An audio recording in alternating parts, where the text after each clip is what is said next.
There's a photograph that was never published. It was taken on an August afternoon in 1977 inside a mansion that felt more like a museum than a home. In that photograph, a man sat alone in a room filled with gold records, his eyes looking somewhere far beyond the camera, perhaps back to a time when the world felt smaller, simpler, and the music came easier. They called him the king, but in those final hours, he was just a man trying to remember who he used to be. If you walked through Graceland in the summer of 1977, you would have seen something strange. The house was full of people, bodyguards, cooks, cousins, friends who never left. But it felt empty. The chandeliers glowed, the jukebox played, the television sets flickered in every room. But the man who owned it all moved through the halls like a ghost in his own home. He stayed up until dawn most nights, reading books about spiritual mysteries, watching old westerns, eating alone in the kitchen while everyone else slept. He couldn't remember the last time he'd slept through the night without help. He couldn't remember the last time he felt like himself, somewhere between the boy who sang gospel in a Tupelo church and the man who filled stadiums in a white jumpsuit. Elvis Presley had gotten lost, and in those last 48 hours, he was running out of time to find his way back. If you were alive in the 1950s, you remember the first time you heard that voice. It came through the radio, like lightning through a summer storm. Wild, electric, impossible to ignore. Elvis Presley didn't just sing. He moved something inside you, something you didn't even know was there. He made your grandmother blush and your mother worry. He made teenage girls scream and grown men shake their heads in disbelief. He wore pink. He wore gold. He swiveled his hips on national television and changed everything. The first time he appeared on The Ed Sullivan Show, 60 million people tuned in. That was more than half the country. Families gathered around tiny black and white screens, and for 3 minutes and 28 seconds, the world tilted on its axis. Parents didn't know whether to be outraged or fascinated. Teenagers didn't care. They just wanted more. Elvis was more than a singer. He was a feeling. He was Saturday nights and first dates and the smell of summer coming through an open car window. He was rebellion that didn't feel dangerous, just exciting. He was the future, arriving early, dressed in a pink sport coat with the collar turned up. By the time the 60s rolled around, Elvis was everywhere. Movies, records, magazine covers, living rooms across America.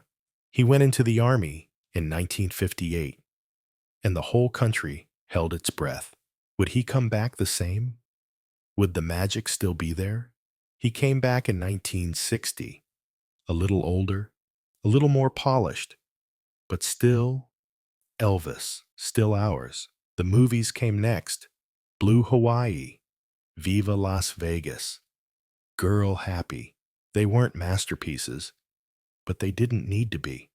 People just wanted to see him smile, hear him sing, watch him move across the screen like he was born to be there. And then came 1968, the black leather suit, the comeback special. He stood on that stage, just him and a guitar and a small audience, and reminded us all why we fell in love in the first place. No gimmicks, no script, just raw talent, and a man who knew, deep down, that he still had something to prove. For a generation of Americans, Elvis was the soundtrack to youth itself. He was the voice on the radio when you got your first car. He was the poster on your bedroom wall. He was the reason you believed that a kid from nowhere could become somebody. He was ours. But somewhere along the way, between the screaming crowds and the mansion gates, something quiet began to break. It started earlier than most people realize. Not in the 70s, when the jumpsuits grew tighter and the concerts grew harder. Not even in the late 60s, when the movies began to blur together, one forgettable script after another. It started the day his mother died, August 14th, 1958. Gladys Presley passed away at 46 years old, and something inside her son collapsed. Those who knew him said he was never quite the same. He wept openly at the funeral. He whispered to her in the casket. He bought the biggest monument Graceland had ever seen, as if stone and marble could somehow hold her a little longer. Elvis had always been a mama's boy, and he never apologized for it. Gladys was his anchor, his compass, the one person who loved him before the world ever knew his name. She was the one who told him he was special when he was just a skinny kid with a guitar. She was the one who believed in him when no one else did. She was also the one who worried that fame would change him, worried that the world would take him away, worried that success would cost him something he could never get back. She was right. After she was gone, he began searching for something to fill the emptiness. He tried movies, marriage, spiritual books, prescription pills that promised rest. He surrounded himself with people, built an entourage that traveled everywhere with him, kept the house full of voices and laughter and noise. But the loneliness only grew louder. Priscilla Beaulieu came into his life in 1959, when she was just 14, and he was stationed in Germany. He was 24. It wasn't a conventional love story, but nothing about Elvis was conventional. They married in 1967 in a small ceremony in Las Vegas. She was beautiful, poised, exactly what the world expected a king's wife to be. But behind closed doors, the fairy tale was more complicated. Elvis wanted a wife who was also a mother, a companion, a friend. But he also wanted to live the life he'd always lived. Late nights, long tours, the guys always around. He loved Priscilla, but he didn't quite know how to be a husband. Their daughter, Lisa Marie, was born in 1968, 9 months to the day after their wedding. For a while, fatherhood softened him. He would hold her for hours, sing to her, call her silly nicknames. He built her a custom swing set. He bought her a pony, but he was gone more than he was home. By the early 1970s, the cracks were visible if you knew where to look. The smile didn't quite reach his eyes anymore. The voice was still powerful, but sometimes it trembled. The man who once moved like liquid lightning now walked a little slower, breathed a little harder. Priscilla left him in 1972.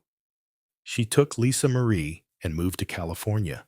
The divorce was finalized in 1973. Elvis stayed at Graceland, surrounded by bodyguards, hangers-on, and an entourage that grew larger even as his world grew smaller. And in those last 2 days of his life, the world had no idea how far he'd drifted from shore. Elvis Presley built an empire without ever trying to be a businessman. He sold over 1 billion records worldwide. He starred in 31 films. He performed in front of millions, from small-town theaters to the International Hotel in Las Vegas, where he shattered every attendance record in history.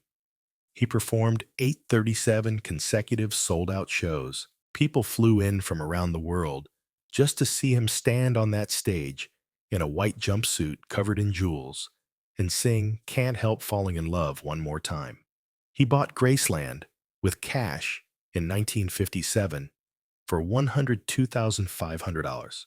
It was a mansion on a hill, surrounded by acres of green, with gates that kept the world at a distance. He filled it with everything he ever wanted as a kid growing up poor: cars, televisions, a jukebox, a pool table, gold records on every wall. He gave away Cadillacs like greeting cards. He handed out $100 bills to strangers. He paid hospital bills for people he'd never met. He was generous to a fault, loyal to those he loved, and believed in God, country, and his music with a faith that never wavered. He didn't just entertain, he became the dream. For so many Americans, especially those who grew up in the hard years of the Depression and the war, Elvis represented possibility.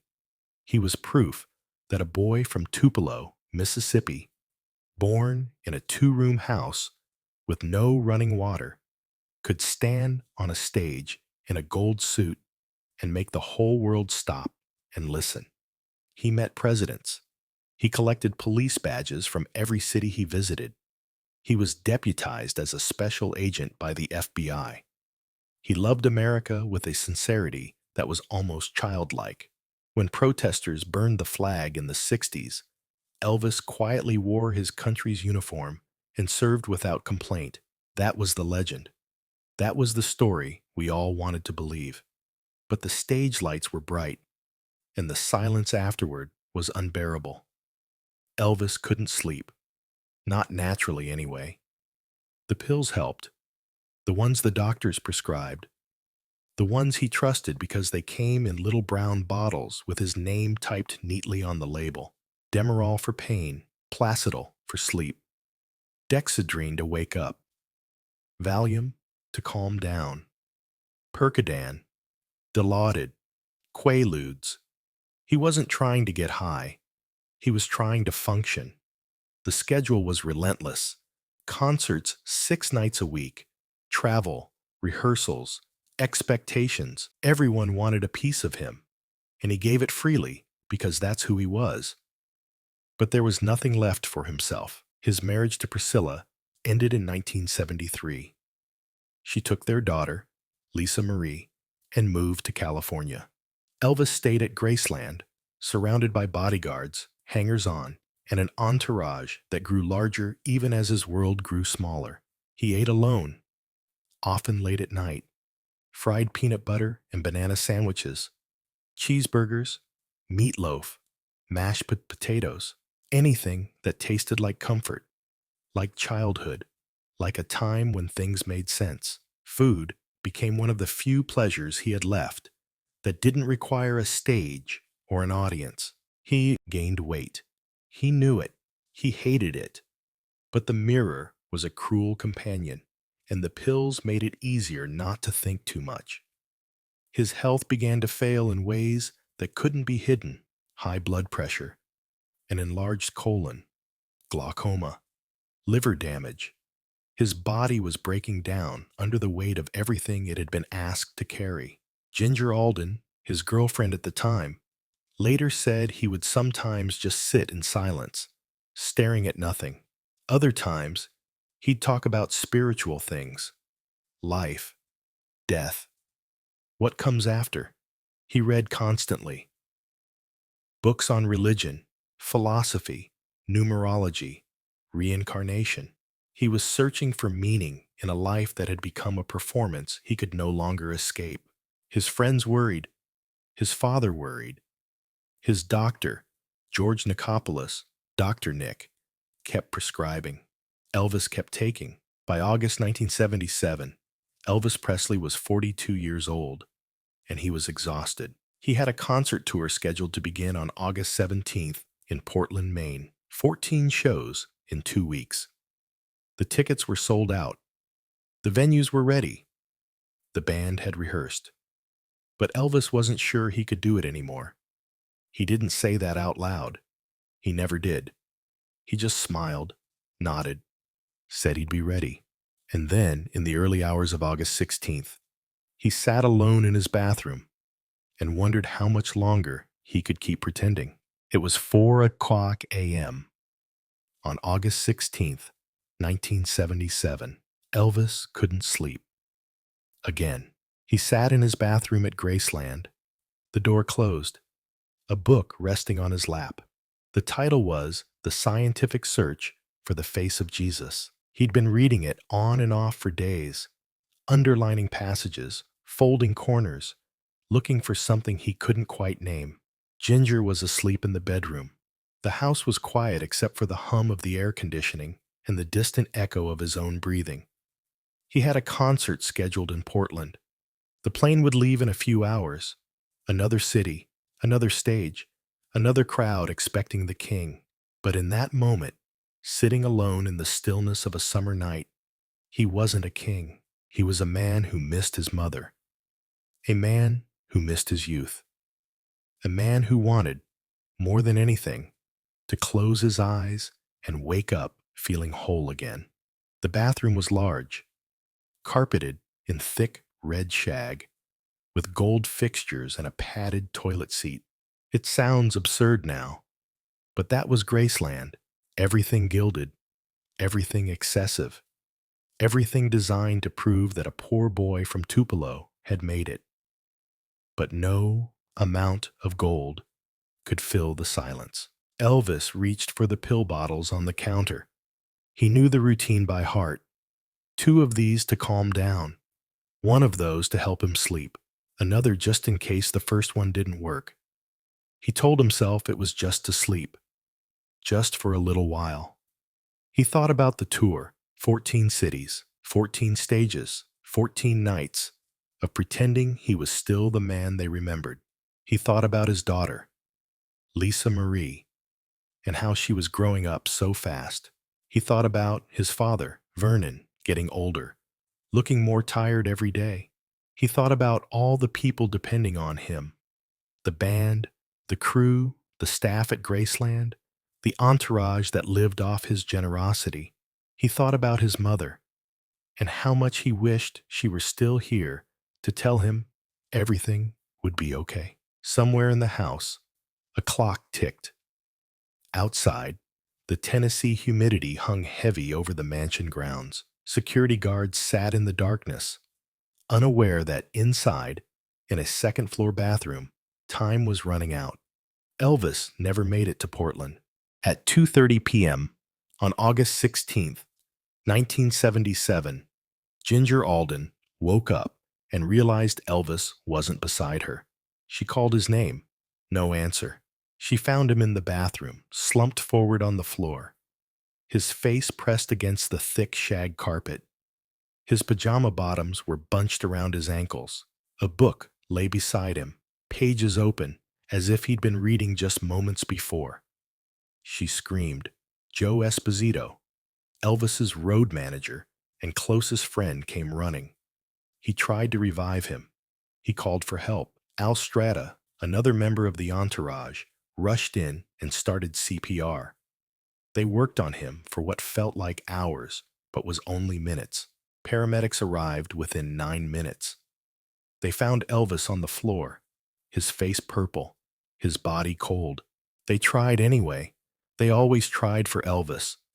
They loaded him into the ambulance and raced to Baptist Memorial Hospital, sirens wailing through the Memphis heat. Doctors worked on him for 30 minutes, but by then, it was too late. Elvis Presley was pronounced dead at 3:30 p.m. The official cause of death was cardiac arrhythmia. Essentially, his heart stopped. The unofficial truth was more complicated.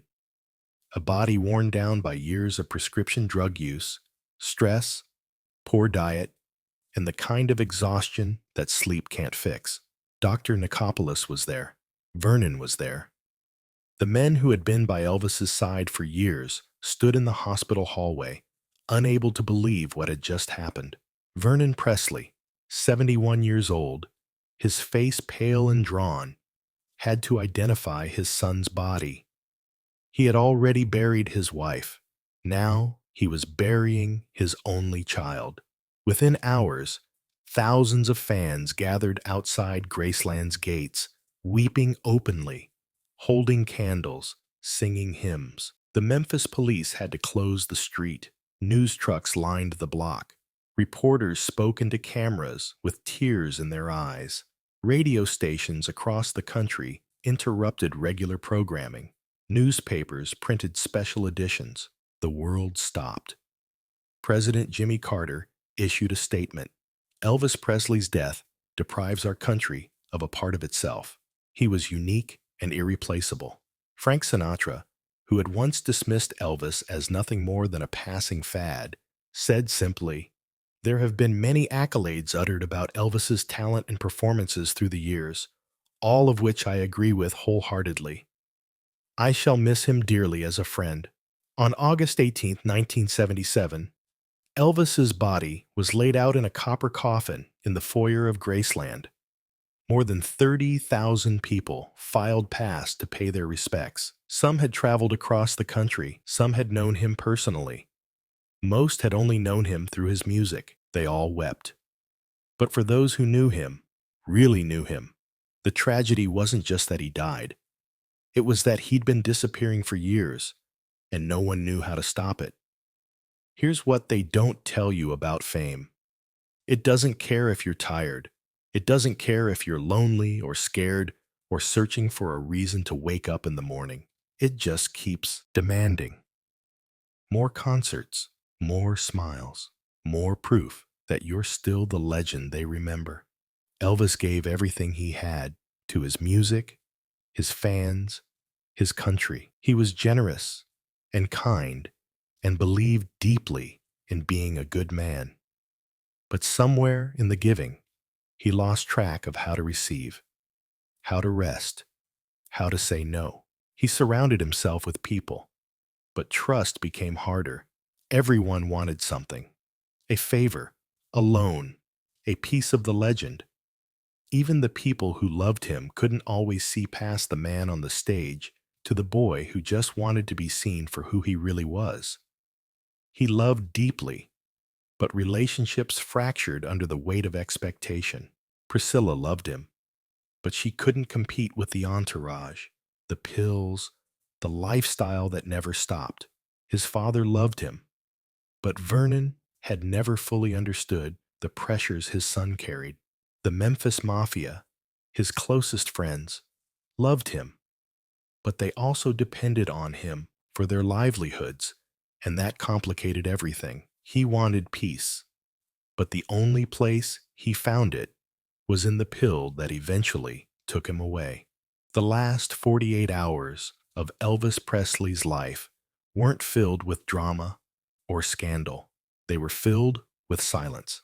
A man sitting alone at 4 o'clock a.m., reading about faith, trying to make sense of a world that no longer felt like his own. A man who had given so much to so many that there was nothing left for himself. That's the truth they don't put on the album covers. That's the story that doesn't make it into the highlight reels. Elvis Presley didn't die because he was reckless or careless. He died because he was human, because his body couldn't keep up with the demands placed on it, because the doctors he trusted kept giving him what he asked for, because no one, not his friends, not his family, not the system around him, knew how to say stop. And maybe, in the end, because he didn't know how to stop himself. They buried him next to his mother in the meditation garden at Graceland. Thousands lined the streets of Memphis to say goodbye. His father, Vernon, wept openly, barely able to stand. Little Lisa Marie, just 9 years old, stood in a white dress, barely understanding that the man who used to lift her onto his shoulders and call her Buttonhead was never coming back. Priscilla was there, pale and silent, grieving not just for the man she'd loved, but for the life they'd tried to build and couldn't. The pallbearers carried the copper coffin slowly, carefully, as if they could somehow protect him one last time.